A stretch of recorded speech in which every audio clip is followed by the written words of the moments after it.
ઉનાળાનો પ્રારંભ થતાં જ પીવાના પાણી માટે પશુ પક્ષીઓના વલખા શરૂ થઈ ગયા હોય તેમ બકરીનું માથું હોડામાં ફસાઈ જતા સેવાભાવી લોકોએ તેને સહી સલામત બહાર કાઢ્યું હતું. ઉનાળાની કાળઝાળ ગરમી માનવમાં ભલભલાને હંફાવી દેતા હોય છે.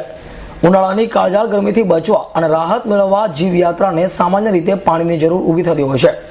પીવાનું પાણી તો માણસ ગમે તેમ કરીને મેળવી લેતા હોય છે, પરંતુ મૂંગા અબોલ પશુ પક્ષીઓને તો પીવાના પાણી માટે આમ તેમ ભટકવાનો અને દોડધામ કરવાનો વખત આવતો હોય છે.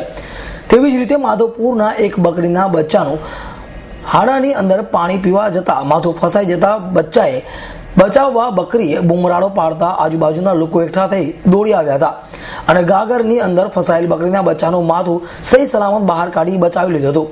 હજી તો ઉનાળાનો પ્રારંભ થયો છે, ત્યાં જ પીવાના પાણી માટે મૂંગા પશુ પ્રાણીઓ અને પક્ષીઓને તરસે વલખા મારવાનો વખત આવ્યો છે અને પીવાના પાણી માટે આમ તેમ ભટકતા રખડતા ઢોર નજરે જોવા મળે છે અને પાણી પીવા માટે જીવનની પણ પરવા કરતા ન હોય તેનો આ ઉત્તમ નમૂનો જોવા મળ્યો છે. શાંતિલાલ મેવાડાનો રિપોર્ટ, S9 ન્યૂઝ, માધવપુર.